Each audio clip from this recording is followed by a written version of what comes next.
ဒီကနေ့သာသနာတော်နှစ်2560ခုနှစ်ကောဇာတက္ကီ1388ခုနှစ်နောင်တကူလာပြီးကျော်6ရက်2019ခုနှစ်4လပိုင်း19ရက်နေ့ညချမ်းကာလမှာရန်ကုန်တိုင်းဒေသကြီးလှည်းကူးမြို့သစ္စာရွှေစီကျောင်းတိုက်တွင်မှာဆင်ကျင်းပကြတဲ့9ရက်တာတတိပဌာန်ဘာဝနာလုပ်ငန်းစဉ်တရားစခန်းပွဲတရားဘာဝနာလုံးများကြိုးစားပြီးတော့အထောက်ကြဖို့ရောက်ရှိလာကြတဲ့အလုံးသောယဟန်ယောဂီသီလရှင်ယောဂီတရားဓမ္မပေါင်းတော်ဟောင်းများဒီကနေ့ဦးဇင်းတို့ဗာတရားဟောပြခြင်းလဲဆိုလို့ရှိရင်မူလပဏ္ဏတပါဠိတော်မှာလာရှိတဲ့ဝိတကတန်ဌာနသုတ်တံဆိုတာကိုဦးဇင်းတို့ဒီကနေ့ပြောပြပါမယ်ဝိတကတန်ဌာနသုတ်တံဆိုတာကမိမိတို့ရဲ့တဏ္ဍာမှာဇာကဒေါသမောဟအစရှိတဲ့ကိလေသာတရားတွေနဲ့ဆက်ဆက်ပြီးတော့ဖြစ်ပေါ်နေတဲ့အတွေးတွေအဲ့ဒီယုံညံ့တဲ့အတွေးတွေကိုဘယ်ပုံဘယ်နည်းဖယ်ရှားရမလဲဆိုတာကိုမြတ်စွာဘုရားသင်ကြားပေးထားတဲ့သုတ်တန်တရားဒေသနာတစ်ပုဒ်နော်မြတ်စွာဘုရားကတတ္တဝါတွေရဲ့ပုံမှာကောင်းကျိုးချမ်းသာကိုပြည့်ပြည့်ဝဝရစေဖို့လိုလားတော်မူတာဖြစ်တဲ့အတွက်ကြောင့်ဆင်းရဲဒုက္ခဖြစ်ခြင်းရဲ့အကြောင်းတရားဖြစ်တဲ့အကုသိုလ်တရားတွေကိလေသာတရားတွေကိုဘယ်နည်းနဲ့ပယ်ရှားနိုင်အောင်လုပ်ရမလဲဆိုတာကိုနည်းမျိုးစုံနဲ့မြတ်စွာဘုရားသင်ပေးတယ်ပေါ့နော်အဲ့ဒါကိုပေးတဲ့ပေါင်းတော်တို့နာယူမှတ်သားပြီးတော့ဘဝမှာလက်တွေ့အသုံးချကြည့်ကြရမယ်ပေါ့အဲ့တော့ဦးဇင်းတို့ဒီနေရာမှာဝိတကတန်ဌာနာဝိတကဆိုတဲ့စကားလုံးလေးအလုံးနားရင်ထားပြီးသားဝိတက်ဆိုတာဘာတော့အတွေးပေါ့နော်အတွေးတွေတွေးနေတာဒီအတွေးတွေဆိုတာကအတွေးတိုင်းဆိုးတယ်လို့ပြောလို့တော့မရပါဘူးကောင်းတဲ့အတွေးတွေလည်းမရှိဘူးလားဗျာနော်တချို့အတွေးတွေကအလွန်ကောင်းမွန်တဲ့အတွက်ကြောင့်သူ့ကိုများများတွေးပေးနိုင်မယ်ဆိုရင်ပွားများအထောက်နိုင်မယ်ဆိုလို့ရှိရင်နိဗ္ဗာန်ချမ်းသာကိုတော့ရစေနိုင်တယ်လို့အဲ့လိုမြင်မာတဲ့စွမ်းရည်ရှိတဲ့လိုလားအပ်တဲ့အတွေးတွေလည်းရှိတယ်ပေါ့လိုလားအပ်တဲ့အတွေးတွေကဘလို့အတွေးတွေတော့နိခမဝိတ္တတဲ့ထွတ်မြောက်မှုလွန်မြောက်မှုနဲ့ဆက်ရှင်တဲ့အတွေးအကုသိုလ်တရားတွေကနေဘယ်လိုငါထွတ်မြောက်အောင်ကြိုးစားရမလို့ကုသိုလ်ဖြစ်အောင်ဘယ်လိုလုပ်ရမလို့ကုသိုလ်ဖြစ်အောင်လုပ်တယ်ဆိုတာကုသိုလ်ဖြစ်သွားတယ်ဆိုတာကိုကအကုသိုလ်တရားတွေယုံညံ့တဲ့တရားတွေကနေပြီးတော့ထွတ်မြောက်သွားတဲ့သဘောပဲဘယ်လိုကုသိုလ်ဖြစ်အောင်တွေးတယ်ဒါဟာလည်းပဲနိကမဝိတ္တလို့ဆိုရမယ်ပေါ့နော်နောက်ဦးဇင်းတို့ကာမကနေထွတ်မြောက်အောင်ကြိုးစားတယ်ဒုက္ခတွေရဲ့ဖြစ်เสียအကြောင်းတရားဖြစ်တဲ့ဒီဝိတုကာမကိလေသာကာမကလွတ်မြောက်နိုင်အောင်ကြိုးစားတယ်ဆိုတာလေဒါပါလေနိခမဝိတ္တကိုအခြေခံရတာအဲ့ဒီလိုအတွေးမျိုးကြတော့ဒါအလွန်တန်ဖိုးကြီးမားတဲ့အတွေးပဲနောက်ဦးဇင်းတို့အပြာပါဒဝိတ္တဆိုတာလည်းရှိတယ်တဲ့အပြာပါဒဝိတ္တဆိုတာမေတ္တာနဲ့ရှင်တဲ့အတွေးနော်တတ္တဝါတွေရဲ့ပုံမှာကောင်းကျိုးချမ်းသာရစေလိုတဲ့မေတ္တာဓာတ်နဲ့ရှင်တဲ့အတွေးဒီလိုအတွေးတွေကြတော့လည်းပဲအရန်တန်ဖိုးကြီးမားတယ်လို့မဆိုနိုင်ဘူးလားဆိုနိုင်တယ်နောက်ဦးဇင်းတို့အဝိဟိန္ဒဝိတ္တဆိုတာလည်းရှိတယ်တဲ့အဝိဟိန္ဒဝိတ္တဆိုတာကမငြင်းသေးမှုနဲ့ဆက်ရှင်တဲ့အတွေ့တနည်းအားဖြင့်တနာကျင်နာမှုနဲ့ဆက်ရှင်တဲ့အတွေ့တတ္တဝါတွေရဲ့တွေ့ကြုံနေရတဲ့ဆင်းရဲဒုက္ခတွေကလွတ်ကြပါစေဆိုတဲ့ကရုဏာနဲ့ရှင်တဲ့အတွေ့ပေါ့အဲ့ဒီလိုအတွေ့တွေကြတော့လည်းပဲအလွန်မြင့်မြတ်တယ်ပေါ့မြင့်မြတ်တဲ့အတွေ့ကြီးဘယ်နှမျိုးတော့၃မျိုးပေါ့နော်အကြံမြင့်နိခမဝိတ္တအကုသိုလ်ကနေထွတ်မြောက်နိုင်မှုကိလေသာကနေထွတ်မြောက်နိုင်မှုကာမကနေထွတ်မြောက်နိုင်မှုတွေးတဲ့အတွေးဟုတ်လားအပြာပါဒဝိတ္တတတ္တဝါတွေရဲ့ပုံမှာချမ်းသာစီလိုတဲ့မေတ္တာစိတ်နဲ့တွေးတဲ့အတွေးအဝိဟိန္ဒဝိတ္တတတ္တဝါတွေရဲ့ပုံမှာဆင်းရဲဒုက္ခလွတ်မြောက်သွားစီလိုတဲ့တနာကျင်နာမှုနဲ့ပတ်သက်တဲ့အတွေးဆိုတာအဲ့ဒီအတွေးတွေကြတော့ဘာလို့ဖို့လို့တော့မွေးမြူဖို့လိုတဲ့ကြီးထွားလာအောင်ကြိုးစားဖို့လိုတယ်ခုဒီနေရာမှာမြတ်စွာဘုရားကဖယ်ရှားဖို့ဟောကြားတဲ့အတွေးတွေကဘလို့အတွေးတွေတော့အဲ့ဒီပါဠိတော်ထဲမှာတော့ယာကဒေါသမောဟနဲ့ဆက်ရှင်တဲ့အတွေးယုံညံ့တဲ့အတွေးလို့အဲ့လိုဟောတယ်နောက်တချို့ပါဠိတော်ဒေသနာတွေတော်တော်များများထဲမှာတော့ကာမဝိတ္တဗျာပါဒဝိတ္တဝိဟိန္ဒဝိတ္တလို့မကောင်းတဲ့အတွေးသုံးမျိုးကိုအဲ့လိုဖော်ပြတာလည်းရှိတယ်အဲ့ဒီဖော်ပြချက်ကတော့နေရာတော်တော်များများမှာတွေ့ရတယ်ပေါ့နော်ကာမဝိတ္တဆိုတာဘာတော့ကာမဂုဏ်အာယုန်နဲ့ပတ်သက်တဲ့အတွေးကြည်လိုစိတ်မြင်လိုစိတ်နဲ့တွေးနေတာ ကြားခြင်းစိတ်နားထောင်လို့စိတ်နဲ့တွေးနေတာနမ်းရှူခြင်းစိတ်စားတော့ခြင်းစိတ်တွေးထိခြင်းစိတ်တွေနဲ့တွေးနေတာဒါကိုဘာလို့ခေါ်တော့ကာမဝိတ္တဟုတ်လားနောက်ဗျာပါဒဝိတ္တတယ်သူတော်ရဲ့ပုံမှာစိတ်တိုင်းမကြမှုမကျေနပ်မှုတွေ့ကြုံလာတဲ့အာယုန်တွေနဲ့ပတ်သက်ပြီးတော့စိတ်တုံမှုဒေါသဖြစ်မှုအလိုမကျမှုတွေနဲ့တွေးနေတဲ့အတွေ့ကိုကြတော့ဗျာပါဒဝိတ္တဒေါသနဲ့ဆက်ရှင်တဲ့အတွေ့ပေါ့နော်နောက်အရှင်တို့ဝိဟိန္ဒဝိတ္တဝိဟိန္ဒဝိတ္တကြတော့သူကဒေါသအပြင်းသားဖြစ်သွားပြီမကျေနပ်ယုံများစိတ်တိုင်းမကြယုံများမကဘဲနဲ့အဲ့ဒီမကျေမနပ်ဖြစ်နေတဲ့စိတ်တိုင်းမကြဖြစ်နေတဲ့တတ္တဝါသုံးဖို့တက်မဲ့ဓာရီရဲ့ပုံမှာဖြစ်စည်းလိုစိတ်နဲ့ညှင်းဆဲလိုစိတ်နဲ့မှတွေးလာတဲ့အတွေ့ပေါ့နော်ဒီလိုဒုက္ခရောက်တော့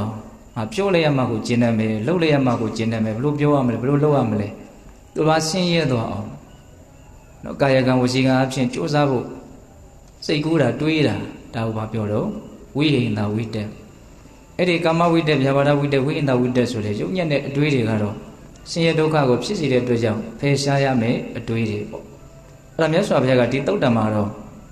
့ယာကဒေါသမောဟနဲ့ဆက်ရှင်တဲ့အတွေးလို့အဲ့လိုပြောတယ်ကာမဝိတ္တဗျာပါဒဝိတ္တဝိဟိန္ဒဝိတ္တဆိုတဲ့အသုံးအနှုန်းလေးနဲ့မပြောဘူးနော်ယာကဒေါသမောဟယာကဆိုတာဘာပြောတာတော့ဆွဲမဲ့တာကိုပြောတာလောဘအပြင်းသားပေါ့နော်အဝိဖြူဖြူလေးပေါ်မှာတော့ဆွဲတည်တဲ့ထင်းစီတဲ့ဆေးရောင်တစုံတရာကျသွားပြီဆွဲသွားပြီဆိုလို့ရှိရင်ချွတ်ဖို့တော်တော်ခက်သွားတယ်နော်မင်းနေပါလေစိုးသွားပြီဆိုလို့ရှိရင်ချွတ်ဖို့မလွယ်တော့ဘူးအဲ့လိုပဲအာယုံတစ်ခုရဲ့ပုံမှာစိတ်ကအရန်ဆွဲသွားတယ်မကြာခဏအမှတ်ရနေတယ်တော့ဒါကိုကြည်ကျင်နေတယ်မြင်ကျင်နေတယ်ကြားကျင်နေတယ်ဒါကိုပဲစိတ်ကရောက်နေတယ်ဒါနဲ့ပဲတွေ့ကျင်နေတယ်ဘာဖြစ်နေတော့စွဲနေတယ်အဲ့ဒါကိုဘာလို့ခေါ်တော့ယာကဟုတ်ရလားဒေါသဆိုတာကျတော့ပိဋကတို့နားလည်ပါတယ်စိတ်တိုင်းမကြတာအလိုမကြတာစိတ်တိုတာစိတ်ဆိုးတာနော်ဗမာစကားလုံးဖြစ်နေပါပြီဒေါသကမောဟဆိုတာကျတော့အမှန်တရားကိုမသိတ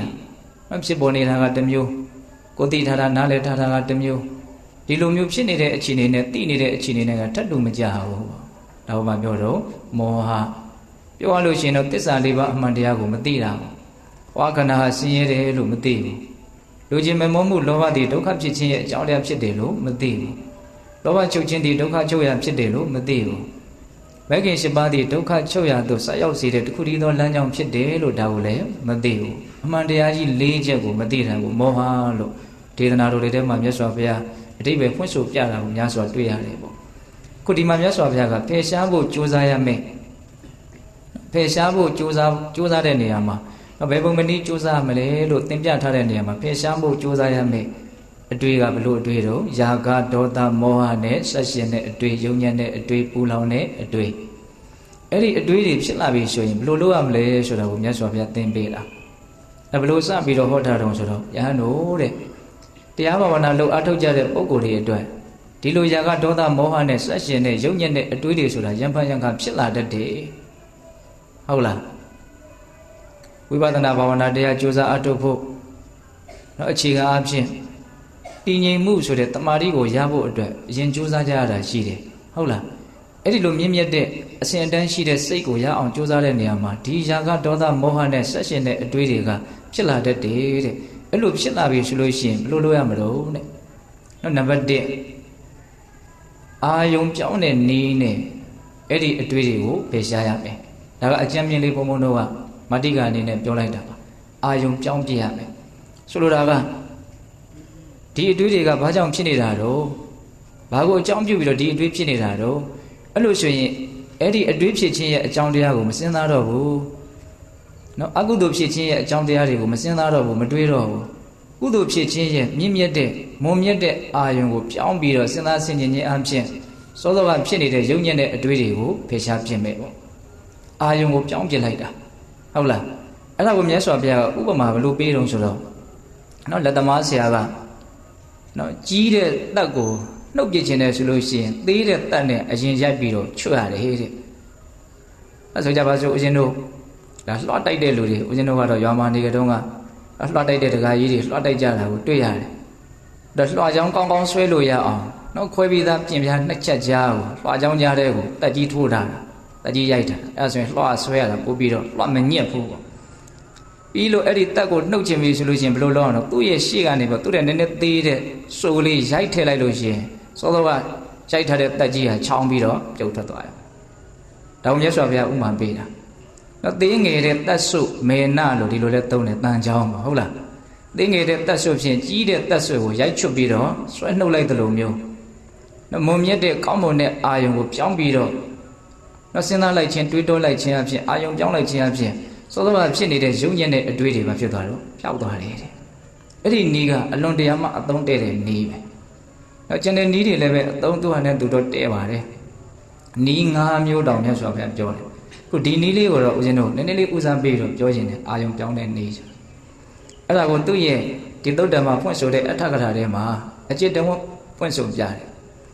ဆိုကြပါစို့တဲ့ဇာကဒေါသမောဟတွေကဘာကြောင့်ဖြစ်တာတော့တခုချင်းစိတ်ရှိလို့ရှင်းပြတဲ့တက္ကရာဆရာတော်ဘုရားကြီးကဟုတ်လားဆိုကြပါစို့ဇာကဖြစ်တယ်ဆွဲမဲ့မှုဖြစ်တယ်ဆိုတာက2မျိုးရှိတယ်သက်ရှိတတ္တဝါတွေလူသားတွေနဲ့ပတ်သက်ပြီးတော့ဆွဲမဲ့တဲ့ဇာကရှိတယ်တဲ့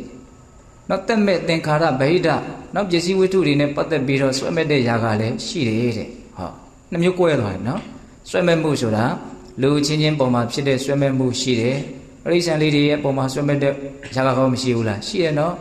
်အဲ့လိုပဲဦးဇင်းတို့သင်္ခါရတရားတက်မဲ့ဗဟိတဝိတ္ထုပစ္စည်းတွေရဲ့ပုံမှာဆွဲမဲ့တဲ့ဇာကလည်းရှိတယ်အဲ့ဒါကိုကြောက်တော့အောင်ဘယ်လိုလုပ်ရမလို့ဆိုတော့ကိုယ့်ရဲ့ဇာကအတ္တဝါတွေရဲ့ပုံမှာဖြစ်နေတဲ့ဇာကဆိုလို့ရှိရင်တော့အတုပဘာဝနာဆိုတဲ့အတုပနမိတ်မတင့်တယ်ဘူးဆိုတဲ့ဒီအနေထားဒီအာယုံကိုမြင်အောင်အာယုံပြုခြင်းအဖြစ်စဉ်းစားခြင်းအဖြစ်အဲ့ဒီဇာကဆိုတဲ့ယုံညံ့တဲ့အတွေ့ကိုဖယ်ရှားပြရတယ်ဟောပိုင်းခြားပြီးတော့ပြောတာနော်သက်မဲ့တွေရဲ့အပေါ်ပစ္စည်းဝတ္ထုတွေရဲ့ပုံမှာဖြစ်နေတဲ့ဇာကဆိုရင်တော့အနိစ္စသဘောကိုစဉ်းစားပြီးတော့စဉ်းစားဆင်ခြင်ရမယ်တဲ့မတည်မြဲတဲ့သဘာဝပေါ့နော်မတည်မြဲတဲ့သဘာဝကိုစဉ်းစားဆင်ခြင်ခြင်းအဖြစ်သက်မဲ့အရာဝတ္ထုတွေရဲ့ပုံမှာဆွဲမဲ့နေတဲ့ဇာကကိုဖယ်ရှားရမယ်တော့ဒီနေရာမှာဦးဇင်းတို့သက်ရှိတွေရဲ့ပုံမှာဖြစ်တဲ့ဇာကဆိုရင်အတုပမတင့်တယ်တဲ့အာယုံကိုပြောင်းရမယ်ဟုတ်လားသက်မဲ့တွေရဲ့ပုံမှာဖြစ်နေတဲ့ဇာကဆိုလို့ရှိရင်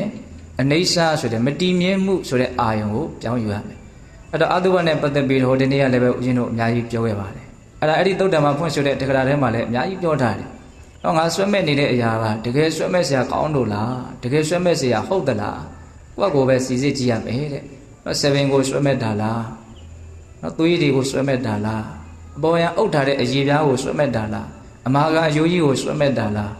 းလွှမ်းခြုံထားတဲ့မုံမှန်ထားတဲ့အသားတွေကိုဆွဲမဲ့တာလားဓမ္မဘောထဲထဲကအသက်ရှင်တန်ဖို့အတွက်ရုန်းကန်လှုပ်ရှားနေကြတဲ့အမျိုးမျိုးသောကုဋ္ဌာတကလိစာတွေကိုပဲဆွဲမဲ့သလာ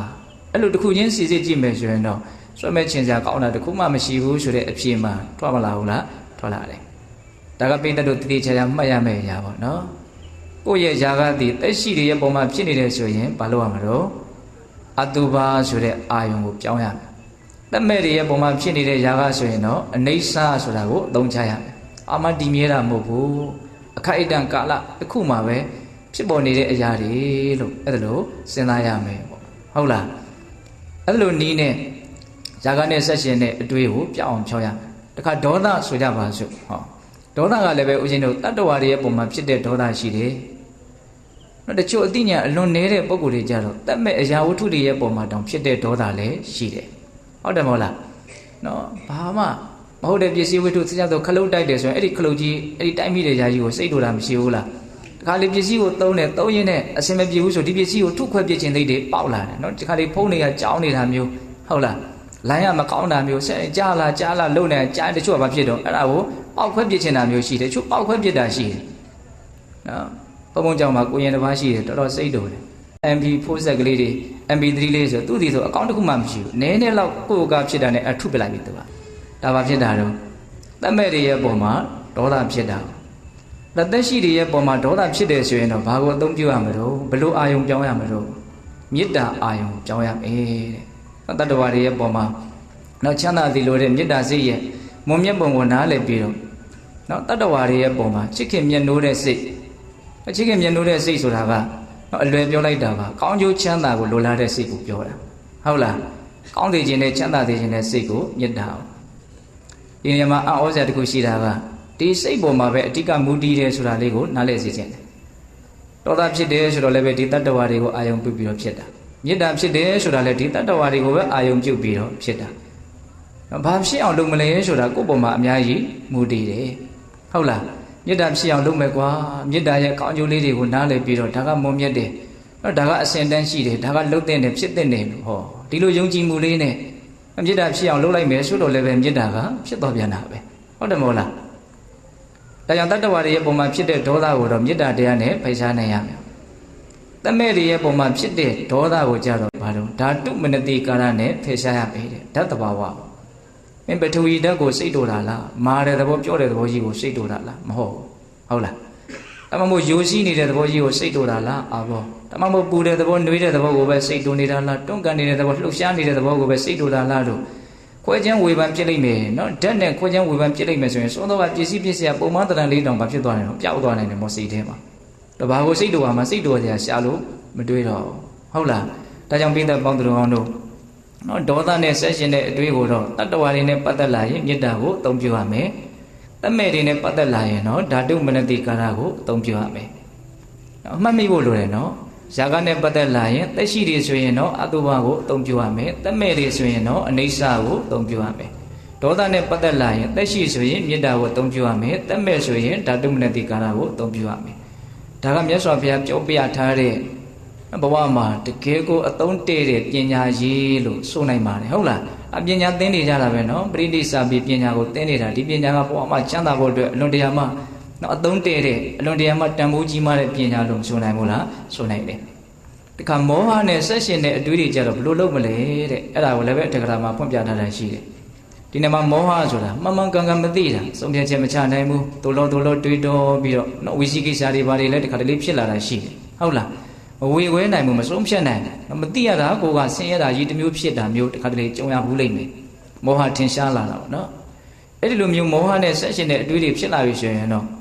နော်ဆရာကောင်းတမကောင်းနဲ့ပေါင်းတင်ဆက်ဆံပြီးတော့ဆရာကောင်းတမကောင်းကိုမှီးပြီးတော့လည်းပဲအဲ့ဒီမောဟကိုဖယ်ရှားနိုင်အောင်ကြိုးစားရမယ်တဲ့ဟုတ်လားပြီးတော့စာပေပရိယတ္တိရသော်ဘုရားဟောထားတဲ့ဒီဒေသနာတွေကိုလေ့လာလိုက်စားခြင်းအပြင်လည်းပဲအဲ့ဒီမောဟတက်ကိုနည်းသွားအောင်ပါသွားအောင်ပျောက်သွားအောင်ကြိုးစားရမယ်အဲ့ဒီတည်းကကိုသိကျင်တာတွေသိစရာတွေအများကြီးနော်ပါလာပြီးတော့တိသွားပြီးတော့မောဟပျောက်သွားတာလည်းဖြစ်နိုင်တယ်နော်ဟုတ်လားပြီးတော့ဒီလိုလေးလာလို့မှမရဘူးဆိုရင်ကိုယ့်တက်တိတဲ့နားလေတဲ့ပုံကိုယ်တွေကိုမေးမြန်းရမယ်စုံစမ်းရမယ်တဲ့ဒါဘယ်လိုရှိတာလို့ဟုတ်လားအဲ့လိုမျိုးမေးမြန်းခြင်းဟာလည်းပဲမောဟနဲ့ရှင်တဲ့အတွေးတွေနေပါခြင်းရဲ့အကြောင်းဟုတ်လားပြီးတော့ဘာလို့အောင်ဆိုရံဖန်ရံခတရားဒေသနာကိုလည်းနာယူရမယ်တဲ့နော်သောတော်ကနော်စာသင်ရမယ်ဆိုတာကြတော့ तू ကစနစ်တကျနော်အစဉ်အတိုင်းကို तू ကဒီလိုသွားတာတရားနာတာကြတော့ तू ကဘယ်လိုလာတော့ဟောပြတဲ့လူဟောထားတဲ့အတိုင်းနားထောင်တာကိုယ်လွဲမှုလေးတော့ရှိတယ်နော်ဒါပေမဲ့အဓိပ္ပာယ်ကတော့အရင်ကြီးကွာခြားတယ်လို့တော့မဆိုနိုင်ပါဘူးဘုရားရဲ့ဒေသနာတွေကိုလေ့လာကြတာပါပဲဟုတ်လားအေးနောက်ဆုံးဦးဇင်းတို့နောက်ဆုံးနည်းလေးကအကြောင်းဟုတ်သည်မဟုတ်သည်ကိုဆုံးဖြတ်ချက်ချတဲ့နည်းနဲ့လည်းပဲကိုယ့်ကိုစဉ်းစားဆင်ခြင်ပြီးတော့ဆုံးဖြတ်ချက်ချအောင်လုပ်ရင်းနဲ့လည်းပဲနော်မောဟဓာတ်တွေကိုနေပါတော့အောင်ကြိုးစားရမယ်ဟောဒါကဦးဇင်းတို့အာယုံပြောင်းတဲ့နည်းဆိုတာကနေပြီးတော့ကြည်ကြည်ပြည့်ပြည့်ဆက်ပြီးတော့နားလည်ထားရမယ်အကြောင်းအရာလေးတွေကိုပြောပြတာဟုတ်ရဲ့လားအဲ့ဒါဦးဇင်းတို့မောဟနဲ့ပတ်သက်လာလို့ရှိရင်နော်ဆရာကောင်းကိုမိရမယ်စာသင်စာချမှုကိုပြုရမယ်မေးမြန်းရမယ်တရားဒေသနာကိုနားရမယ်အကြောင်းဟုတ်သည်မဟုတ်သည်ကိုဆုံးဖြတ်ချက်ချပြီးတော့လည်းပဲမောဟဓာတ်ကိုဖယ်ရှားနိုင်အောင်ကြိုးစားရမယ်တဲ့အဲ့ဒါဦးဇင်းတို့မကောင်းတဲ့အတွေးတွေယုံညံ့တဲ့အတွေးတွေကိုဖယ်ရှားဖို့ကြိုးစားတဲ့နေရာမှာနီလန်၅ရက်မြတ်စွာဘုရားသင်ပြပေးထားတာတဲ့ကအခုဒါနံပါတ်1နီလန်ဟုတ်လားကောင်းမြတ်တဲ့အာယုံပြောင်းယူခြင်းအပြင်ယုံညံ့တဲ့အတွေးတွေကိုဖယ်ရှားပြမယ်ဥပမာကြီးတဲ့တတ်ဆုငယ်တဲ့တတ်ဆုနဲ့နော်ရိုက်ချွတ်ပြီးတော့ဆွဲနှုတ်ပြလိုက်တယ်လို့မျိုးဥပမာတစ်ခါတည်းမှတ်ရမယ်ဟုတ်လားနောက်ဦးဇင်းတို့ဒုတိယမြောက်မြတ်စွာဘုရားသင်ပြပေးတဲ့ယုံညံ့တဲ့အတွေးတွေကိုဖယ်ရှားတဲ့နည်းကဘာလဲဆိုတော့အဲ့ဒီဖြစ်ပေါ်နေတဲ့ယုံညံ့တဲ့အတွေးတို့ရဲ့အပြစ်အနာအဆာကိုစဉ်းစားဆင်ခြင်ရမယ်တဲ့သူလည်းပဲတော်တော်ထိရောက်မယ်လို့ဦးဇင်းထင်ပါတယ်ဒီဖြစ်ပေါ်နေတဲ့ယုံညံ့တဲ့အတွေးတွေဟာနော်ဘာကိုအကြောင်းပြုပြီးတော့ဖြစ်လာတဲ့တော့ဆက်ပြီးတော့ဘလို့အကျိုးကျေးဇူးတွေကိုဖြစ်စေမှာတော့နော်သူ့ရဲ့နော်လားရာကဘာလဲဘာတွေဆက်ပြီးတော့ဖြစ်မှာလဲဒီကိစ္စကြီးอ่ะကောင်းတာတွေတော့ဘာမှဆက်ဖြစ်မှာမဟုတ်ဘူးနော်ဟုတ်တယ်မဟုတ်လားဆင်းရဲတာတွေပဲဆက်ဖြစ်မှာနော်အဲ့ဒီလိုမျိုးဦးဇင်းတို့ဒီယုံညံ့တဲ့အတွေးတွေရဲ့အပြစ်ကိုစဉ်းစားဆင်ခြင်ခြင်းအပြင်လည်းပဲကိုယ့်ရဲ့ယုံညံ့တဲ့အတွေးတွေဟာရပ်တန့်သွားနိုင်တယ်အဲ့ဒါကိုမြတ်စွာဘုရားဥမာဘလို့ပေးလဲဆိုတော့နော်လှခြင်းပါခြင်းနဲ့အရွယ်လေးလူလင်မျိုးလုံမမျိုးလေးရေမိုးချိုးပြီးကားသာဖိလိမ်ပြင်ဆင်ပြီးကားသာတစုံတစ်ယောက်ကသူ့ကိုအနိုင်ထက်ပြုတ်ပြီးတော့ နော်မွေကောင်ဘုတ်အပိုင်းအစကိုဖြစ်စီခွေးကောင်ဘုတ်အပိုင်းအစကိုဖြစ်စီသို့မဟုတ်လူကောင်ဘုတ်အပိုင်းအစကိုဖြစ်စီနော်လောက်ဒီပါတွေကြာပြီးတော့နန်းစော်နေတဲ့ဟုတ်လားဒီအပုတ်အပိုင်းအစကြီးကိုသူ့ရဲ့လေပင်ကိုအတင်းအကျပ်တကားတဲ့ချုပ်နှောင်ပြီးတော့ဆွဲပေးထားမယ်ဆိုလို့ရှိရင်အဲဒီလူလင်မျိုးလုံးမမျိုးဟာဒီအပုတ်ကောင်ဖြင့်သူဘာလို့တော့ယွန်ရှာတယ်ဆက်ဆုပ်တယ်ရှက်တယ်နော်အဲ့ဒီဥမာတိုင်းပဲတဲ့ဖြစ်ပေါ်နေတဲ့ယုံညံ့တဲ့အတွေးတွေရဲ့အပြစ်အနာစာကိုပဲပဲနေနေစဉ်းစားဆင်ခြင်ခြင်းအပြင်ဒီအပြစ်တွေရဲ့အပေါ်မှာဒီယုံညံ့တဲ့အတွေးတွေရဲ့အပေါ်မှာနော်ယွန်ရှာတဲ့စိတ်နော်ဆက်ဆုပ်တဲ့စိတ်ဟုတ်လားဒါတွေကိုမမြတ်နိုးတဲ့စိတ်တွေနဲ့ဒါတွေကမဖြစ်သွားနိုင်နော်ပျောက်သွားနိုင်တယ်ဖယ်ရှားပြီးသားဖြစ်သွားနိုင်တယ်ဒါကြောင့်ဒီယုံညံ့တဲ့အတွေးတွေရဲ့အပြစ်တွေကိုလည်းပဲအများကြီးသိအောင်မြင်အောင်ကြိုးစားရမယ်နော်ຢာကနဲ့ရှင်တဲ့အတွေးဒေါသနဲ့ရှင်တဲ့အတွေးမောဟနဲ့ရှင်တဲ့အတွေးဒီအတွေးတွေကများလာပြီဆိုလို့ရှိရင်ဝစီကံဆိုပြီးတော့နော်ယုံညံ့တဲ့အပြောတွေကိုဆက်ပြီးတော့ဖြစ်စေလိမ့်မယ်ထပ်ပြီးတော့ဦးဇင်းတို့မထိနိုင်ဘူးဆိုလို့ရှိရင်ကာယကံဆိုပြီးတော့ယုံညံ့တဲ့အလုပ်တွေကိုဆက်ပြီးတော့ဖြစ်စေလိမ့်မယ်အဲ့ဒီလိုကာယကံမြောက်ဝစီကံမြောက်နော်ရုံရင်ရင်ကြင်ကြံထန်ထန်ဖြစ်တဲ့အနေအထားတွေရောက်သွားပြီဆိုလို့ရှိရင်တော့နော်အလွန်ကြီးကျယ်တဲ့ယုံညံ့တဲ့ဆိုးကျိုးကိုပေးဖို့အတွက်အများကြီးအခွင့်သာသွားပြီဟုတ်တယ်မဟုတ်လားဦးဇင်းတို့အခုအပေလေးပုံမှာဒုက္ခရောက်နေကြတဲ့တတ္တဝါတွေဟာတကယ်စင်စစ်ဒီယုံညံ့တဲ့အတွေးတွေကိုပဲအကောင့်ထဲပေါ်ပြီးတော့ယုံညံ့တဲ့ကံတရားတွေကိုပြုတ်ပြီးတော့ယုံညံ့တဲ့အကျိုးရလဒ်တွေကိုရရှိနေကြတာဒါကအလွန်အားကြီးတဲ့သူ့ရဲ့ဆိုးကျိုးကိုပြောတာပေါ့တကယ်စဉ်းစားကြည့်မယ်ဆိုရင်ဒီယုံညံ့တဲ့အတွေ့တွေဟာဖြစ်စေအခိုက်အတန့်မှာလည်းပဲပူလောင်မှုပင်ပန်းမှုဆင်းရဲမှုရှိတယ်ဆိုတာကိုကိုယ်မှာတတိကောင်းမယ်ဉာဏ်ကောင်းမယ်မှန်မှန်ကန်ကန်သိနိုင်မယ်ဆိုလို့ရှိရင်အဲ့ဒါကိုလည်းတွေ့ရနိုင်တယ်ပေါ့သူဖြစ်နေတဲ့အချိန်မှာကိုပဲမသက်သာတဲ့သဘောပင်ပန်းတဲ့သဘောဆင်းရဲတဲ့သဘောကတော့ရှိနေတာပဲဟုတ်လားပြီးရင်ယုံညံ့တဲ့ကံတရားတွေကိုပြုမိမယ်ဆိုလို့ရှိရင်တော့ယုံညံ့တဲ့အကျိုးပေးတွေကိုဆက်ပြီးတော့မရနိုင်ဘူးလားရသွားမှာပဲဒါကြောင့်သူ့ရဲ့အပြစ်တွေကိုလည်းအများကြီးစဉ်းစားတတ်ဖို့စဉ်းကျင်တတ်ဖို့မလိုဘူးလားလို့ရနော်ဘုရားတို့ကောသလမင်းကြီးကနော်မြတ်စွာဘုရားကိုမေးတာလေးတစ်ခုရှိတယ်မြတ်စွာဘုရားတဲ့တတ္တဝါတွေရဲ့တန်တမှာဘယ်လိုတရားတွေဖြစ်လာလို့ရှိရင်အဲ့ဒီတတ္တဝါတွေကပင်ပန်းမှလည်းဆင်းရဲမှလည်းအကျိုးမဲ့ဖြစ်မှလေလို့အဲ့လိုမေးတယ်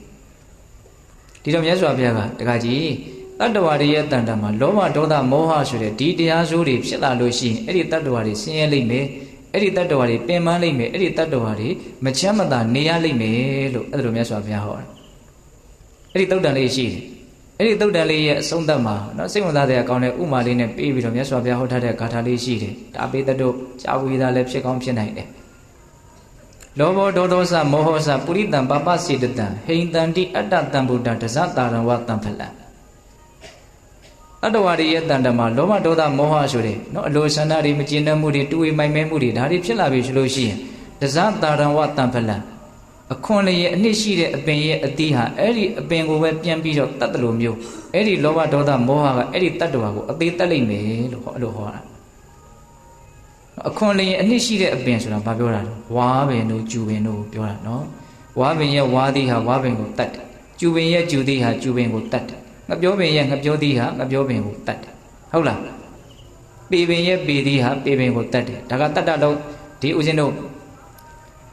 ့အပင်လောကရဲ့စမ်းကြယ်မှုလေးတွေပေါ့ဟုတ်လားအပင်လောကရဲ့စမ်းကြယ်မှုလေးတွေဒါကိုမြတ်စွာဘုရားဥမာပေးတာအခွန်လျင်အနှစ်ရှိတဲ့အပင်ရဲ့အသီးဟာအဲ့ဒီအပင်ကိုပြန်ပြီးတော့တတ်တယ်လို့မျိုးလောဘဒေါသမောဟဖြစ်လာပြီဆိုရင်အဲ့ဒီလောဘဒေါသမောဟတွေတတ္တဝါကိုအကျိုးမဲ့ဖြင့်ပျက်စီးအောင်ဖျက်ဆီးလိမ့်မယ်ဒါကိုတတ်တယ်လို့မြတ်စွာဘုရားအဲ့လိုသုံးနှုန်းပြီးတော့ဟောတာဟုတ်လားအဲ့ဒါလေးကိုပဲယူပြီးတော့ဦးဇင်းတို့ကျူတိဝါတိသုံးဖို့လောဘဒေါသမောဟဆိုပြီးတော့နော်တစ်ချိန်တုန်းကဟောခဲ့တဲ့တရားသုံးဖို့ကိုပြန်ပြီးတော့စာအုပ်လေးပေါင်းထုတ်ထားတာတောင်ရှိတယ်ဟုတ်လားအဲ့တော့ပြောချင်တာကဘာတော့တည်တော်မူမြင်တော်မူတဲ့မြတ်စွာဘုရားရှင်ကိုရမြတ်ကြီးကဒီမကောင်းတဲ့ယုံညံ့တဲ့စိတ်တွေဒီအတွေးတွေဟာတတ္တဝါတွေကိုဘယ်လောက်အထိဆင်းရဲဒုက္ခဖြစ်သွားစေနိုင်တယ်ဆိုတာကိုသိနိုင်တယ်မြင်နိုင်တယ်သိလို့မြင်လို့လည်းပဲသိမြင်သိအားလျော်စွာဟောခဲ့တယ်ပြောခဲ့တယ်ပေါ့သို့တော့ခက်နေတာကဒကာဓမ္မတို့ဦးဇင်းတို့တွေကတခါတလေတချို့စကလုံးတွေကကြားယုံပဲကြားလိုက်တာတကယ်မသိဘူးဟုတ်လားဒါဦးဇင်းတို့လည်းဒီတိုင်းပဲအဲ့ဒါကိုကိုယ်တိုင်ခံစားရတယ်တချို့ဟာကြားယုံပဲကြားလိုက်တာကြားတော့ကြားလိုက်တယ်ဒါပေမဲ့နဲ့တကယ်သိသွားတာမဟုတ်ဘူးသိတော့သိတယ်လို့ပဲဟုတ်လားဒါပေမဲ့ထပ်ပြီးတော့သိဖို့လိုသေးတယ်ထပ်ပြီးတော့နဲ့ဘယ်အတိုင်းတာထိသိရအောင်မလဲတော့မသိဘူးဆိုတာမျိုးတွေတောင်ရှိတယ်ဟုတ်လားဒါကြောင့်အသိတို့ရဲ့နော်တဘာဝလည်းပဲအလွန်တရာမှနဲ့နေတဲ့သဘောရှိတယ်နော်ကိုယ့်ဟာကိုယ်တော့တခါလေးသိတယ်လို့ထင်တာပဲ နောက်တစ်ချိန်ကျတော့အဲ့ဒါတဲ့ပို့ပြီးတော့လေးလေးနက်နက်တိလာပြီဆိုတော့မှအော်ငကိုတုံးကတိခဲ့တာကနော်အလွန်အပေါ်ရန်ဆံပါလားလို့သိရတာမျိုးလည်းရှိသေးတယ်ဟုတ်လားအဲ့ဒါကိုထောက်ဆသောအဖြစ်နောက်ထပ်တိသွားကြရည်အများကြီးရှိနိုင်တယ်ဆိုတာကိုနားလည်ရမယ်သဘောပေါက်ရဲ့လားအေးဒါကြောင့်လောဘဒေါသမောဟဆိုတဲ့ဒီယုံညံ့တဲ့အတွေးတို့ရဲ့နော်ဆိုးရတဲ့အကျိုးရလဒ်တွေကိုသိဖို့မြင်ဖို့အတွက်နော်ဒေသနာတွေကိုလည်းအများကြီးလေ့လာရမယ်လိုက်စားရမယ်နော်သူတော်ကောင်းတွေပြောထားတာတွေကိုလည်းအများကြီးမှတ်သားထားရမယ်တခါတလေမှတ်သားမှုမရှိတဲ့အတွက်ကြောင့်ကြားတော့ကြားခဲ့ဘူးတယ်ဒါပေမဲ့ပြန်ပြီးတော့စဉ်းစားရမရှိဘာလို့လဲမှတ်မထားပဲကိုဟုတ်လားပြန်ပြီးတော့စဉ်းစားရမရှိဘူးနော်အတွေးကြည့်ခြင်းလိုက်တာကိုင်လောဘဒေါသမောဟကဘလို့ဒုက္ခတွေဖြစ်စေတာတော့ကိုင်စဉ်းစားစောက်တဲ့ကိုမင်းချရည်တန်ဒီလောဘဒေါသမောဟကဘလို့မကောင်းတာတော့လို့ချရင်ဒကမာကြီးများဘယ်နှမျက်နှာလောက်ရေးနိုင်လဲစကားအနေနဲ့ပြောပါဆိုရင်ဘယ်နှခွန်းလောက်မြန်ပြောနိုင်မလဲဒီပြင်အကြောင်းအရာတွေကိုတော့အများကြီးပြောနိုင်လိမ့်မယ်နော်ဘာလို့အများကြီးပြောနိုင်လဲအများကြီးမှတ်ထားတာကိုဒီပြင်အကြောင်းအရာတွေကဟုတ်လားလောဘဒေါသမောဟရဲ့နော်အပြည့်အနာစာကိုကြတော့အများကြီးမှတ်သားဖို့ထားတာသိပြီးတော့မရှိတချို့ဟာတွေကြားတော့ကြားဖို့ခဲ့တယ်အလွန်တန်ဖိုးရှိတဲ့တချို့ဟာတွေကြားဖို့ခဲ့တယ်ဒါပေမဲ့ကိုယ့်ရဲ့မှတ်သားမှုမရှိတဲ့အတွက်ကြောင့်သိသိမှုမရှိတဲ့အတွက်ကြောင့်ကိုယ်ညံ့ဖြင်းမှုကြောင့်အသုံးချမယ်ဆိုတော့ကောက်ကင်တရားမရှိတော့နော်ရှာတော့ရှာခဲ့တယ်သိမထားမိဘူးဟောအံ့ဩစရာပဲနော်ဟာလေရှာတော့ရှာခဲ့တယ်တချို့ပတ်စံတွေဘာတွေအများကြီးရှာတယ်စုတောင်စောင်းထားတာမရှိဘူးအရေးကြုံရင်ဘာအသုံးစရာမရှိဘူးနောက်တချို့ပစ္စည်းပြရစီအများကြီးသူတို့ရှာနိုင်တယ်ပွေနိုင်တယ်ဒါပေမဲ့သုံးအောင်ဆိုပြီးတော့စုဆောင်သိသိထားတာမရှိတဲ့အတွက်ကြောင့်အရေးကြုံလာရင်သုံးစရာမရှိဘူးဒါကြောင့်ဘ ഹു တုတ္တတွေအများကြီးရှိဖို့လိုတယ်ပေါ့နော်ဒေသနာနဲ့ပတ်သက်ပြီးတော့အဲ့ဒါပြောချင်တာကဘာလဲလောဘဒေါသမောဟနဲ့ဆက်ရှင်တဲ့အတွေးရဲ့အပြစ်ကိုစဉ်းစားဆင်ခြင်ခြင်းတည်လည်းပဲလောဘဒေါသမောဟကိုဖယ်ရှားနိုင်ခြင်းရဲ့အကြောင်းတရားအဲ့ဒီအပြစ်ကိုဆင်ခြင်တတ်ဖို့ဆိုတာလည်းပဲအဲ့ဒီအပြစ်တွေကိုကိုကအများကြီးနားလည်ထားဖို့လိုတယ်ကိုတွေ့အနေနဲ့လည်းနားလည်ထားဖို့လိုတယ်ဒါကတော့နော်အယံတတိကောင်းတဲ့လူတွေမှာပဲလွယ်ကူမယ်လို့ထင်တယ်နော်လောဘဒေါသမောဟဖြစ်တိုင်းကိုဘလို့ခံစားရတော့ဘလို့ဒီမှားတဲ့တုံပြီးရင်ဘာတွေဆက်ဖြစ်တော့အဲ့ဒါတွေကိုနားလည်မှာတိတ်တော့မလွယ်ဘူးလို့ထင်တယ်နော်ဟုတ်လားအဲ့တော့ကိုယ်တွေရောစာတွေရောအများကြီးနားလည်ပြီးတော့စဉ်းစားဆင်ခြင်မယ်ဆိုလို့ရှိရင်အဲ့ဒီလောဘဒေါသမောဟရဲ့ပုံမှာနောက်လှခြင်းပခြင်းနဲ့လူလင်မျိုးလုံမပြိုလေးနောက်အပုပ်ဆက်အမျိုးမျိုးလက်ဘင်းကိုဆွဲပေးတာကိုခံရတယ်လို့မျိုးနော်ဒီလောဘဒေါသမောဟဖြစ်ရတာကိုရှက်တယ်ကြောက်တယ်ဒါကြီးကိုမလိုချင်မှုမရချင်မှုဆက်ဆုပ်တယ်ဆိုတဲ့အဆင့်ထိရောက်သွားမယ်ဆိုရင်အဲ့ဒီလောဘဒေါသမောဟနဲ့ဆက်ရှင်တဲ့အတွေ့ကိုမလုပ်နိုင်ပြီတော့ဖယ်ရှားနိုင်မယ်ပေါ့ဒါကဒုတိယမြောက်အသုံးချရမယ်နီလန်ဟုတ်လားနောက်တတိယမြောက်အသုံးချရမယ်နီလန်မြတ်စွာဘုရားဘာသင်ပေးထားတော့တဲ့နော်အဲ့လိုမျိုးဦးဇင်းတို့အာယုန်တွေပြောင်းလဲပဲလောဘဒေါသမောဟနဲ့ကျင်တဲ့အတွေ့တွေကဖြစ်နေတာပဲဖြစ်တဲ့နော်တခါလေးနော်အခုပြောသလိုအပြစ်တွေဆင်ခြင်လည်းပဲဟာဒါကြီးဆက်ပြီးတော့ဖြစ်နေတော့မယ်မပေးနိုင်ဘူးဆိုရင်ဘာဆက်လုပ်မလဲတဲ့အဲ့ဒီလိုဆက်ဆက်မှုနဲ့ဟောတာပါမြတ်စွာဘုရားစောသဝနီးတွေနဲ့အသုံးချပြီးတော့ကြိုးစားကြည့်တယ်နော်လောဘဒေါသနဲ့ဆက်ရှင်တဲ့အတွေ့ကတွေးနေတော့မယ်ဆိုရင်ဘာဆက်လုပ်မလဲတဲ့အဲ့လိုဆိုလို့ရှိရင်တဲ့အဲ့ဒီလောဘဒေါသမောဟဖြစ်เสียအကြောင်းတရားတွေကိုမကြံစီဘဲနဲ့မစင်သားဘဲနဲ့နှလုံးမသွင်းဘဲနဲ့မအောင်မေ့ဘဲနဲ့မေ့ပြောက်ထားလိုက်ပါတဲ့ဟုတ်လားသူ့ကိုမစင်သားနဲ့လုံးမလို့မေ့ထားအောင်ကြိုးစားလိုက်နော်အဲ့ဒါကိုမြတ်စွာဘုရားဥမာဘလို့ပေးတယ်ထင်တော့မမြင်ဘူးဆိုရင်တဲ့မျက်နှာလွှဲထားလိုက်ပေါ့တဲ့ဟုတ်လားမျက်နှာလွှဲလို့မှမရဘူးဆိုရင်ကင်မျက်လုံးကိုမှိတ်ထားလိုက်တဲ့ဥမာလေးကိုရန်သဘောကျတယ်ဟုတ်လားဒါကြီးကိုမြင်ရလို့ဒုက္ခဖြစ်နေတယ်ဆိုကဲမမြင်ဘူးဆိုလွှဲထားလိုက်ရသားပဲဟုတ်တယ်မဟုတ်လားကိုမျက်နှာလွှဲထားလိုက်မယ်ဆိုရင်မမြင်ရဘူးပေါ့မျက်နှာလွှဲထားတာကိုပဲမြင်ရတော့ဆိုရင်လည်းလှုပ်လို့ရသေးတယ်ဘာဆက်လုပ်မလို့မျက်စိမိတ်ထားလိုက်ပေါ့အဲ့ဒီဥမာတိုင်းပဲတဲ့ຢာကဒေါသမောဟဖြစ်လာတယ်အကြောင်းရှိလို့ဖြစ်တာနောက်တစ်ခုခုကိုအခြေခံပြီးတော့တွေးနေလို့စဉ်းစားနေလို့ဖြစ်နေတာပဲတကယ်တမ်းကဟုတ်လားအဲ့ဒီဖြစ်ချင်းရဲ့အကြောင်းတရားကိုဘာမလုပ်ရဘူးလို့မအောင်မေ့ရဘူးမစဉ်းစားရဘူးမစဉ်းကျင်ရဘူးတဲ့မေ့ထားလိုက်မအောင်မေ့နဲ့နှလုံးမသွင်းနဲ့အဲ့ဒါဆိုလို့ရှိရင်အဲ့ဒီလောဘဒေါသမောဟဆက်ရှင်တဲ့အတွေ့တွေမဖြစ်သွားတယ်ပျောက်သွားနိုင်တယ်တဲ့ဒါလည်းပဲအသုံးပြုရမယ့်နည်းလမ်းတစ်ခုနော်ပေးတဲ့ဥမာလေးကိုလည်းမမေ့စေချင်ဘူးဟုတ်လားမမြင်ရင်မျက်နှာလွှဲထားလိုက်မရသေးဘူးဆိုရင်မျက်စိမိတ်ထားလိုက်တဲ့အဲ့ဒီဥမာနဲ့ပြောတာနော်မြတ်စွာဘုရားဟုတ်လားဒါကဦးဇင်းတို့သုံးခုမြောက်အသုံးပြုရမယ်နည်းလမ်းနော်ကိုယ်မှဘယ်လိုနည်းလမ်းနဲ့ကိုင်ညီပြီးတော့ဘယ်လိုလေးအဝင်ခွင့်ရဖြစ်သွားမလဲဆိုတာတော့တယောက်နဲ့တယောက်မတူနိုင်ဘူးပေါ့တယောက်တည်းမှာတော့မှအခြေအနေမျိုးမျိုးပါမူတည်ပြီးတော့လည်းမတူနိုင်ဘူးပေါ့ဒီတစ်ခါမှဒီနည်းလေးကအသုံးတဲ့လို့နောက်တစ်ခါမှနောက်နည်းလေးကလည်းအသုံးတဲ့ခြင်းတက်သွားနိုင်တာပဲလေဒါကြောင့်နည်းမျိုးစုံကိုတော့မှတ်ထားဖို့မလိုဘူးလားပြီးမှကိုကဘယ်နည်းကိုပို့ပြီးတော့သဘောကျလဲဆိုတာကိုယ်သဘောကျတဲ့နည်းကိုရွေးချယ်ပြီးတော့သုံးကြည့်ပေါ့ဟုတ်လားဒါကသုံးခုမြောက်နည်းလမ်း နောက်၄ခုမြောက်နီလန်းကြတော့မြတ်စွာဘုရားဘာပြောတော့နော်၄ခုမြောက်နီလန်းလေးကနည်းနည်းလေးပြောတယ်ရှိတယ်ဒီရာဂဒေါသမောဟနဲ့ဆက်ရှင်တဲ့အတွေ့တွေးလာပြီဆိုရင်အဲ့ဒီအတွေးရဲ့မူလအကြောင်းတရားကိုလိုက်ပြီးတော့စုံစမ်းကြည့်ပါတဲ့ဒီအတွေးကဘာကြောင့်တွေးတာတော့ဒီမူလအတွေးရဲ့မူလအကြောင်းတရားကဘာလဲဘာကိုအခြေခံပြီးတော့ဒီဟာတွေဖြစ်နေတာလဲအဲ့ဒါကိုဆက်ပြီးတော့အကြောင်းကိုဆက်ပြီးတော့ရှားကြည့်ပါတဲ့အဲ့ဒါဆိုလို့ရှိရင်စောစောကဖြစ်နေတဲ့ရာဂဒေါသမောဟနဲ့ဆက်ရှင်တဲ့အတွေးရက်သွားလိမ့်မယ်တဲ့အဲ့ဆိုရပါစို့တရားကိုဒေါသဖြစ်နေဘာလို့ဒေါသဖြစ်တာတော့ဒီလူကငါ့ကိုဘလို့တွေဘာတွေလှုပ်တာဒါနဲ့အဲ့ဒါကိုဘာလို့လှုပ်တာတော့အဲ့ဒီလူကဆက်ပြီးတော့တွေးကြည့်နော်ဒါကသူ့ဘက်ကရှုထောင့်ကနေပြီးတော့ကိုတွေးကြည့်တာကိုယ့်ဘက်ကရှုထောင့်အနေနဲ့ကြည့်ရင်ဘာလို့ငါဒေါသဖြစ်တာတော့နော်ငါမြစ်တာမထားနိုင်လို့ပေါ့ငါတွေ့ကြုံနေတဲ့ဒီအခြေအနေစိတ်တို့ရဲ့အခြေအနေကိုစိတ်မတူအောင်ငါမလုပ်တတ်လို့ပေါ့ငါရဲ့နှလုံးသွင်းနေညံဖြစ်နေလို့ပေါ့တကယ်လို့ငါမြစ်တာဖြစ်အောင်လုပ်မယ်ဆိုရင်လည်းလုပ်လို့ရတာပဲဘာလို့ငါဒေါသဖြစ်တော့ငါရဲ့နှလုံးသွင်းမှားယွင်းခြင်းတည်းဟူသောအကြောင်းကြောင့်ငါဒေါသဖြစ်ရတာဟောဘာကိုသွားတွေ့တော့အာယောနိသောမနတိကာရကိုသွားတွေ့တယ်နော်ဒါမြင်အဲ့ဒါကြီးရောဘာလို့ဖြစ်တာတော့ငါတတိမရမိဘူးငါမိမိရော့နေတယ်တမမို့ငါသူတော်ကောင်းနေနဲ့မပေါင်းမိဘူးငါဘလို့တွေဖြစ်နေတယ်ငါမှားယွင်းမှုရဲ့အကြောင်းတရားတွေဘာတွေဖြစ်နေတယ်ဟောအကြောင်းတွေကိုထပ်ပြီးတော့အကြောင်းထပ်ပြီးတော့ဘာလို့တော့ရှာတာသူကနည်းနည်းလေးနေတဲ့သဘောရှိတယ်ဟုတ်လားဒီအတွေးကိုဘာကြောင့်တွေးတုံးလို့အကြောင်းရှာတယ်တွေးပြီးဆိုရင်အဲ့ဒီဟာကဘာကြောင့်ဆက်ဖြစ်တာတုံးလို့ထပ်ပြီးတော့အကြောင်းကိုရှာမယ်အဲ့ဒီလိုနီးနဲ့ဒီယုံညံ့တဲ့အတွေးတွေကိုရပ်တန့်သွားအောင်ကြိုးစားရမယ်တဲ့အကောင်းမလားအဲ့ဒါကိုမြတ်စွာဘုရားဥမာဘလို့ပေးတော့ဆိုတော့နောက်လူတယောက်ကမြန်သွားနေတယ်တဲ့အဲ့မြန်သွားနေတော့သူစဉ်းစားတယ်ဟာဘာလို့မြန်သွားမှာတော့ငါနှင်းသွားလေရသားပဲဟောမြန်သွားတော့မောတာပေါ့နော်ငါနှင်းသွားလေရသားပဲငါ့ကိုဘယ်လိုမှဒုံနဲ့ရိုက်ခိုင်းပြီးတော့မြန်သွားလို့ပြောနေတာမဟုတ်ဘူးအဲ့တော့ငါနှင်းပဲသွားမယ်ဟာငါဘာလို့နှင်းသွားမှာတော့နော်ငါရက်နေမယ်ဆိုရင်လေရသားပဲရက်နေတာကိုတတ်တာလားပေါ့နှင်းသွားတဲ့ဆိုင်ရက်နေတာမတတ်တာဘူးလားတတ်တာဟာငါဘာလို့ရက်နေမှာတော့ငါထိုင်းနေရင်လေရသားပဲဟောထိုင်တာကရက်တာတဲ့ပုံမတတ်တာဘူးလားတတ်တာလေငါဘာလို့ထိုင်းနေမှာတော့ငါတက်တောင့်တက်တာလေးတာလေးတုံလုံးလေးလှဲနေလိုက်ရင်လေရသားပဲဆိုတော့တာလေးအိတ်ပေါ်လျောင်းဆက်နေတယ်တဲ့တော်တော်တက်တာသွားပြီဒါဥမာပေးရတော့မြတ်စွာဘုရားအဲ့တော့ယုံညံ့တဲ့အတွေးတွေတွေးနေတယ်ဆိုတာတကယ်တမ်းကပေါင်းဆိုမြန်သွားနေတဲ့သဘောပဲဟုတ်လာ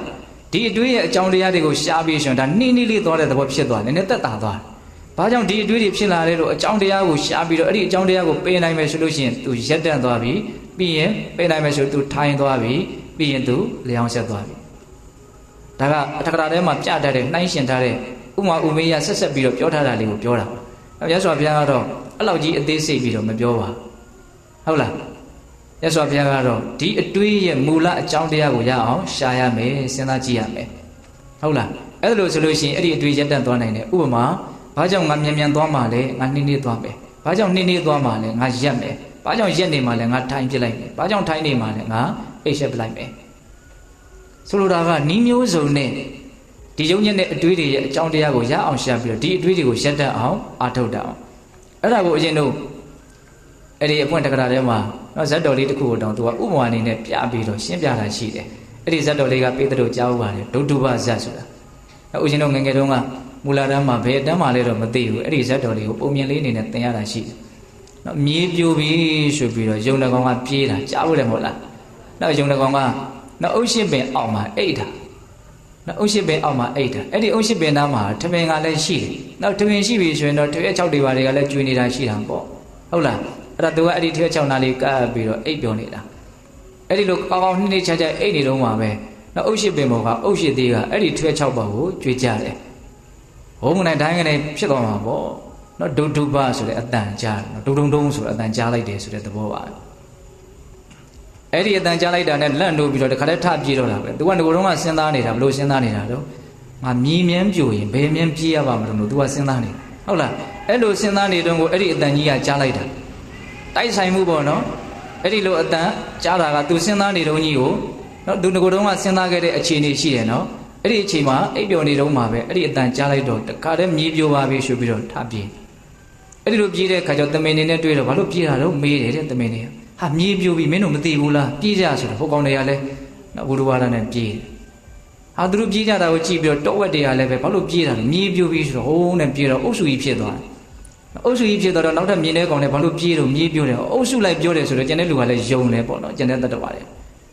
လောကကြီးကလည်းဒီသဘောတော့ရှိတာအမှန်ပဲတယောက်ကဖွာလိုက်ပြီဆိုရင်နောက်ကလူတွေကဟုတ်နှုံးတို့တခါတည်းရှောက်ပြီးတော့ယုံညတာနော်ကောလာဟလဆိုတာအဲ့ဒါပေါ့နော်အတိညာလုံနဲ့မိုက်မဲတဲ့လူတွေပဲများတဲ့အတွက်ကြောင့်စုသန်းဆင်ခြင်မှုအားနည်းတဲ့လူတွေပဲများတဲ့အတွက်ကြောင့်လောကကြီးကလှုပ်စေခြင်းနဲ့ဆိုရင်တော့နော်အကြံစီနဲ့တကယ်ကိုပဲလှုပ်အောင်လုပ်မယ်ဆိုရင်တော့လှုပ်သွားတာအမှန်ပဲနော်တချို့စိတ်တဲ့ညံဖြစ်တဲ့လူတွေနော်ရုပ်မှာကောက်ကျစ်တဲ့လူတွေကအဲ့ဒီအချက်ကိုနားလည်ပြီးတော့လှုပ်ကြတာတွေရှိတယ်အားတယ်ဖြစ်တဲ့လူတွေကဘာဖြစ်ကုန်လှုပ်ကုန်ရောဟုတ်လားကိုလည်းပဲပြေးတာနော်အဲ့လိုနဲ့ပြေးရင်နောက်ကြားတွေပြေးတယ်ဆင်းတွေပြေးတယ်အကုန်လုံးပြေးကြတယ်ပြေးတော့မှအဲ့တော့ဘုရားလုံးမှာဘာဖြစ်နေတာလဲနော်ရှင်သေမင်းဖြစ်နေတယ်အဘလို့ပြေးကြတာတော့ဝေယုံသုံးကနဲ့ပြေးနေအဲ့ဒီမှာဟိန်းဟောင်းလိုက်မှအကုန်ရက်သွားတာအဲ့တော့မင်းတို့ဘာလို့ပြေးကြတာတော့မြေပြိုလို့တယ်ဘယ်သူပြောတော့ကြားတွေကိုမေးတော့ဆင်းနေရပြောတယ်ဟောလိုက်ပြီးတော့စုံစမ်းတာနော်ခုနကတော့အကြောင်းရှာတာကိုဥမာပေးတာဟုတ်လားဆင်းတွေကိုမေးတော့ဘယ်သူကပြောတော့နော်ကျွဲတွေကပြောတယ်ကျွဲတွေကိုမေးတော့ဘယ်သူကပြောဝက်တွေကပြောတယ်အဲ့ဒါကလိုက်သွားတာနောက်ဆုံးပဲရောက်သွားတယ်ယုံသေးရောက်သွားတယ်မင်းဘယ်သူကပြောတော့ကျွန်တော်ကိုယ်တိုင်ကြားခဲ့တာသူကိုယ်တိုင်ကိုကြားခဲ့တာမင်းဘယ်ဘယ်နာကြားခဲ့တာတော့ဟာသူအုပ်ရှိပြောင်မှာအိတ်နေတာအဲ့ဆိုငါလိုက်ပြတာဆိုတော့မပြရဲဘူးတဲ့အဲ့ဒီပြိုတဲ့နေရာကြီး तू မပြရဲဘူးမလာပါဆိုတော့သူ့ကိုချော့မော့ပြီးတော့ခေါ်သွားတာဟိုကျမှ तू အိတ်နေတဲ့နေရာရောက်တော့မှနော်ထွေ6ပုံမှာအုပ်ရှိသေးကိုတွေ့ရတယ်အဲ့ဒီဇက်တော်လေးကိုအဲ့ဒီမှာပြထားတယ်နော်အကြောင်းရှာတာနော်ဒီအတွေးတွေဘာကြောင့်ဖြစ်တာလဲလို့ဒီအတွေးတွေးရခြင်းရဲ့အကြောင်းတရားကိုဆင်ကဲလိုက်ပြီးတော့ရှာသွားတာဟုတ်လားအဲ့ဒီဇက်တော်လေးနဲ့အဝင်ဝင်ညဖြစ်လို့အဲ့ဒီအဖွင့်တက္ကရာမှာအဲ့ဒါလေးကိုပြောထားတာဟုတ်ရဲ့လားဒါကြောင့်တရားဓမ္မတို့ဦးဇင်းတို့ရဲ့ယုံညံ့တဲ့အတွေးတွေဖြစ်လာပြီဆိုရင်ဒီအတွေးတွေဘာကြောင့်ဖြစ်တော့ဒါကြောင့်ဖြစ်တယ်ဟုတ်ပြီအဲ့ဆိုရင်အဲ့ဒါကဘာကြောင့်ဖြစ်တော့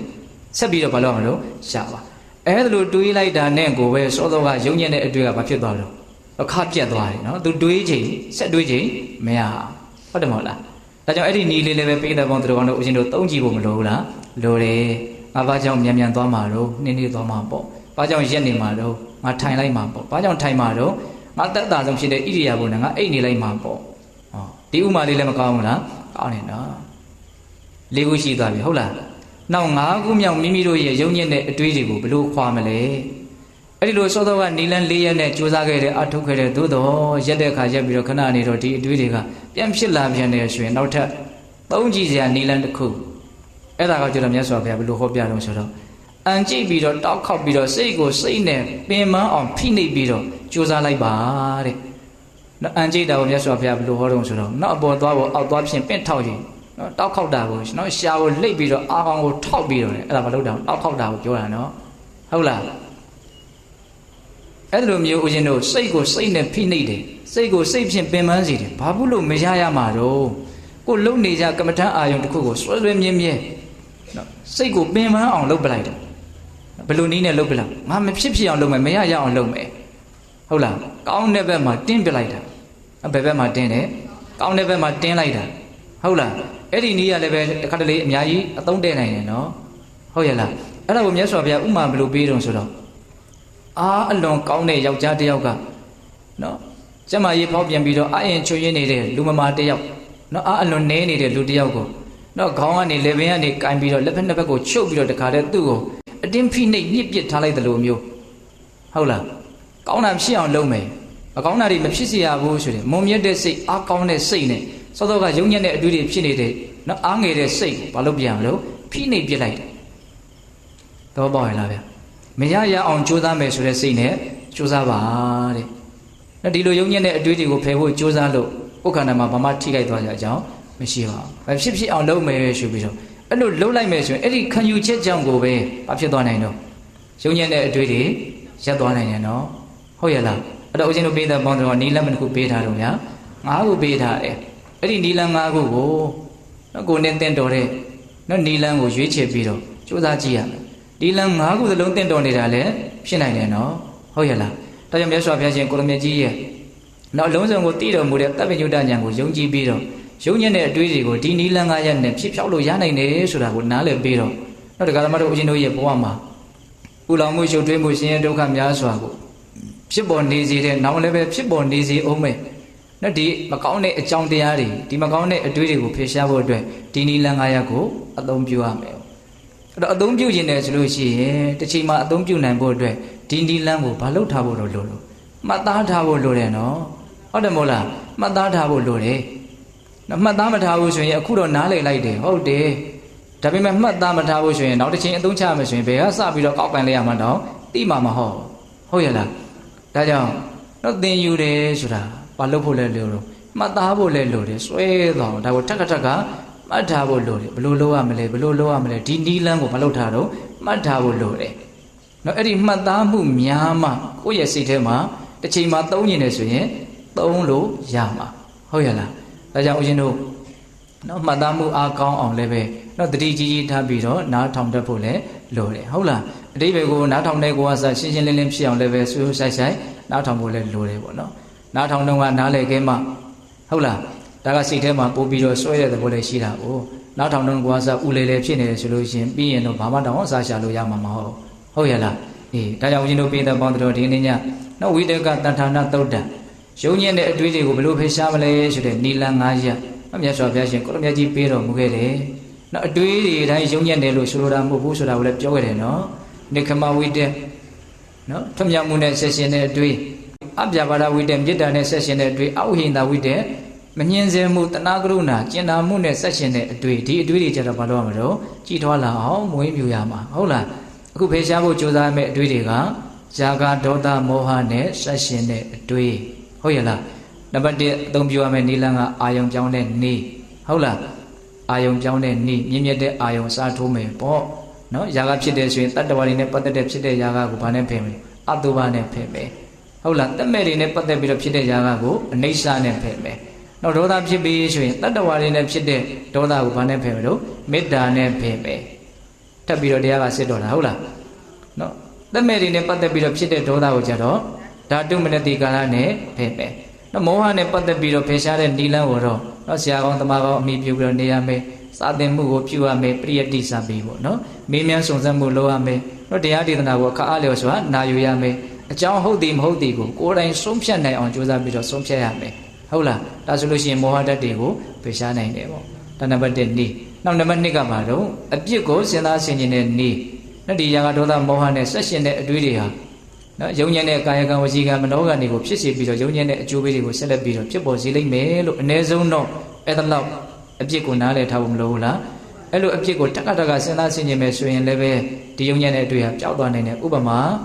မွေကောင်ပုတ်ခွေးကောင်ပုတ်ကိုလည်းပင်ဆွဲခံပေးရတယ်လို့မျိုးထိခံစားချက်ပြင်းထန်သွားနိုင်တယ်ပေါ့ဟုတ်လားယုံညံ့တဲ့အတွေ့တွေကို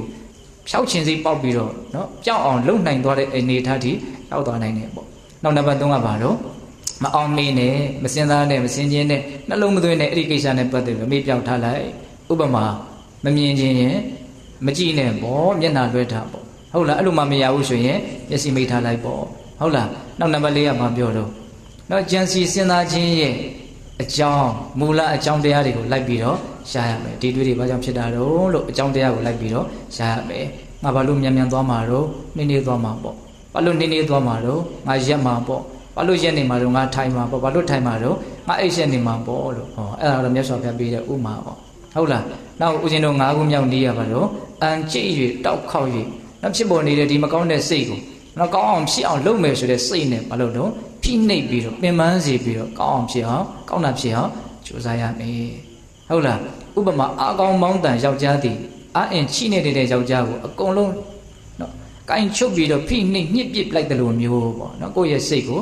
ကိုယ့်ရဲ့စိတ်နဲ့ပဲဘာလို့အောင်တော့ပြန်ပြီးတော့ဖိနှိပ်ရမယ်လို့အဲ့လိုပြောတာဟုတ်လားဒါကြောင့်ပိဋကပေါင်းတော်ဒီနီလန်9ရက်ကိုမှတ်သားပြီးတော့နော်လက်တွေ့အသုံးချမယ်ဆိုတဲ့စိတ်ကလေးနဲ့မှတ်သားမယ်ဆိုရင်တော့ပို့ပြီးတော့မှတ်သားနိုင်တယ်ပေါ့မှတ်မိနိုင်တယ်ပေါ့နော်အေးဒါကြောင့်ဒီကနေ့ညဝိတကတဏ္ဍာနာသုတ်တံကိုနာယူကြည်ညိုခဲ့ကြတယ်မိမိတို့ကြိုးစားအထောက်နေကြတဲ့နော်တရားဘာဝနာလုပ်ငန်းစဉ်နော်ဒီຢာကဒေါသမောဟနဲ့ဆက်ရှင်တဲ့အတွေ့အကြုံတွေးလာပြီဆိုလို့ရှိရင်နံပါတ်1မြင့်မြတ်တဲ့အာယုံကိုပြောင်းပြီးတော့ယူတဲ့နည်းကတော့များစွာအသုံးတည့်နိုင်တယ်ပေါ့ဟုတ်လား